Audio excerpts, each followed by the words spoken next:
తప్పకుండా ఇస్తే we welcome it, ఇవ్వాలనే కోరుతున్నాం, తప్పకుండా ఇవ్వాలని కోరుతున్నాం. అధ్యక్ష ఇక్కడ చెప్పారు I'm not yielding sir, I'm not yielding sir.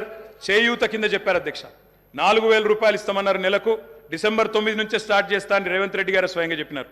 నేను వారిని ఇంకా రేవంత్ రెడ్డి గారే అంటున్నాను. కల్వకుంట్ల చంద్రశేఖర్ రావు అనే ఏకవచనంతో ఆయన మాట్లాడినా నేను రేవంత్ రెడ్డి గారని అంటా అధ్యక్ష. ఎందుకంటే మాకు ఆ ఇంగితం ఉంది, ఆ సంస్కారం ఉంది. ఎందుకంటే ముఖ్యమంత్రి అనే పదవి వ్యక్తిది కాదు అధ్యక్ష. నేను అందుకే అంటా ఉన్నా అధ్యక్ష, సంస్కారం అనేది రావాలి అధ్యక్ష, స్వతహాగా నేర్పితే రాదు అధ్యక్ష. ఇంకో మాట చెప్తా ఉన్నా అధ్యక్ష, 2 గ్యారంటీలు 10 లక్షల ఆరోగ్యశ్రీ. ఇక్కడ హరీష్ రావు గారు ఉన్నారు అధ్యక్ష. హరీష్ రావు గారు వైద్య ఆరోగ్య శాఖ మంత్రిగా ఉన్నప్పుడే 10 లక్షల ఆరోగ్యశ్రీ మేము అమలు చేసి సంవత్సరం దాటిపోయింది సార్. అది వారికి తెలియదన్న విషయం తెలియదు, తెలుసుకునే ప్రయత్నం చేయరు, అవగాహన లేదు, అనుభవం లేదు, ఇక నడుస్తూ ఉంది అధ్యక్ష. ఢిల్లీ నుంచి నామినేట్ అయి వస్తే గట్లే ఉంటుంది అధ్యక్ష. 2 గ్యారంటీలు అమలు చేసినాం అనేది అచ్చు తప్పు. 2 గ్యారంటీల్లో మీరు అమలు చేసింది పావలా వంతు కూడా కాదు. ఇది ప్రజలను మభ్యపెట్టడమే, బుకాయించడమే తప్ప ఇంకోటి కాదు. ప్రజావాణి ప్రారంభించినాం. ప్రజావాణి కొత్తగా ప్రారంభించేది ఏంటి అధ్యక్ష? ఎప్పటి నుంచో ఉన్నది, ప్రతి మండే కలెక్టర్ ఆఫీసులో నడుస్తూనే ఉంది. మీరు ప్రారంభించిందే ఉంది. ఇనుప కంచెలు తీసేసినాం. నేను అడుగుతా ఉన్నా అధ్యక్ష, ఇనుప కంచెలు ఎవరేసినారు అధ్యక్ష? ఇనుప కంచెలు ఎవరేసినారు? 2012లో వేసిందే కాంగ్రెస్ ప్రభుత్వం, కిరణ్ కుమార్ రెడ్డి నాయకత్వం. వాళ్ళు వేసిన కంచెలు వాళ్ళే తీసి ఆ ఇల్లును బట్టన్న కప్పచెప్పి ఇప్పుడు అక్కడ ముఖ్యమంత్రి ఉంటలేరు కాబట్టి సహజంగా అక్కడ సెక్యూరిటీ అవసరం లేదని సెక్యూరిటీ తీసేసి దానికి మేమేదో గోడలు బద్దలు కొట్టినాం, కంచెలు తీసేసినాం అధ్యక్ష. ఈ బిల్డప్లు ప్రజలు నమ్మరు అధ్యక్ష. 2012లో వాళ్ళే కంచెలేసి 2023లో వాళ్ళే తీసి ఏదో చేసినాం అంటే ప్రజలంతా పిచ్చివాళ్ళు కాదు అధ్యక్ష, అన్ని గమనిస్తా ఉన్నారు అధ్యక్ష. నేను ఒకటే అంటా ఉన్నా అధ్యక్ష, వారు ఎన్ని చెప్పినారంటే అధ్యక్ష మాటలు. ఇగో మా బట్టన్న గ్యారంటీ ఇవ్వడమే కాకుండా గ్యారంటీ మీదకి వెళ్ళి అఫిడవిట్ ఇచ్చిండు సార్. 100 రూపాయల బాండ్ పేపర్ మీద మొత్తం మధిర నియోజకవర్గంలో మా బట్టన్న మొత్తం అఫిడవిట్ ఇచ్చుకుంటూ తిరిగిండు.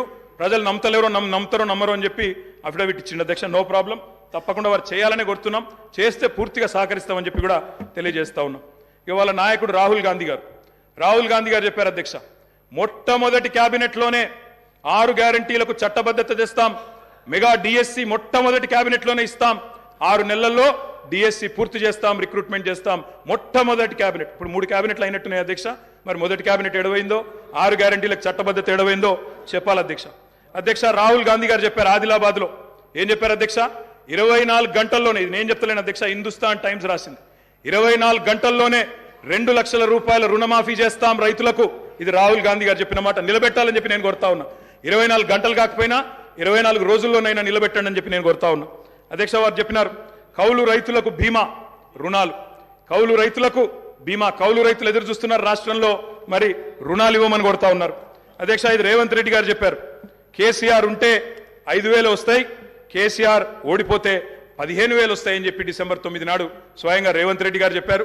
ముఖ్యమంత్రి పదవిలో కూర్చున్నారు. మరి వారు డిసెంబర్ 9 దాటిపోయినట్టుంది. ఈరోజు డిసెంబర్ 16 అనుకుంటా. 15,000 ఎడబోయినాయని చెప్పి రైతులు అడుగుతా ఉన్నారు. రేవంత్ రెడ్డి గారు మీరు సమాధానం చెప్పేటప్పుడు చెప్పాలని కోరుతా ఉన్నాం అధ్యక్ష. వారు చెప్పారు బీసీలకు 1,00,000 కోట్లు, బీసీలకు సబ్ ప్లాన్ తెస్తాం, బీసీలకు ఎంబీసీ మంత్రిత్వ శాఖ తెస్తాం, బీసీలకు మేము బ్రహ్మాండంగా 1,00,000 కోట్లు కేటాయిస్తాం, సబ్ ప్లాన్ తెస్తామన్నారు. నిలబెట్టుకోండి, వెల్కమ్ చెప్తాం, తప్పకుండా స్వాగతిస్తాం. మోస్ట్ బ్యాక్వర్డ్ క్లాసెస్ కి స్పెషల్ మినిస్ట్రీ పెడతామన్నారు అధ్యక్ష. బీసీ డిక్లరేషన్ లో మోస్ట్ బ్యాక్వర్డ్ క్లాసెస్ కి స్పెషల్ మినిస్ట్రీ అన్నారు. ఇప్పటిదాకా కదలికున్నట్టు లేదు. వారికి నేను గుర్తు చేస్తా ఉన్నా. రాష్ట్రంలోని బలహీన వర్గాలు చూస్తా ఉన్నారు, సమాధానం చెప్పేటప్పుడు చెప్పాలని చెప్పి నేను కోరుతా ఉన్నా. మైనారిటీలకు sub plan, minority sub plan అన్నారు. బడ్జెట్ సెషన్లోనన్నా తెండి, తప్పకుండా మైనారిటీలకు బీసీలకు సబ్ ప్లాన్ తేవాలా. తేకపోతే తప్పకుండా ప్రధాన ప్రతిపక్షంగా మైనారిటీల తరపున బీసీల తరపున గొంతు విప్పుతామని చెప్పి కూడా నేను తెలియజేస్తా ఉన్నా అధ్యక్ష. ఆటో డ్రైవర్లకు నెలకు 1,200 ఇస్తాం, బోర్డు పెడతామని చెప్పి రాహుల్ గాంధీ గారు చెప్పారు. తప్పకుండా నిలబెట్టాలా. 7 లక్షల మంది ఆటో డ్రైవర్లకు ఇస్తామన్నారు. నిలబెట్టుకోవాలని చెప్పి నేను కోరుతా ఉన్నా. రాష్ట్రంలోని తమ్ముళ్ళు ఎదురు చూస్తా ఉన్నారు. మొదటి క్యాబినెట్ లో మెగా డిఎస్సి అన్నారు, అతి లేదు గతి లేదు. అదేవిధంగా జాబ్ క్యాలెండర్ అన్నారు, టీఎస్పీఎస్సీ ప్రక్షాళన అన్నారు. మరి దాని మీద కూడా తప్పకుండా చెప్పాలా అధ్యక్ష. ఇంకా చెప్పారు అధ్యక్ష, మొదటి ఏడాదిలో 2 లక్షల ఉద్యోగాలు భర్తీ చేస్తామన్నారు.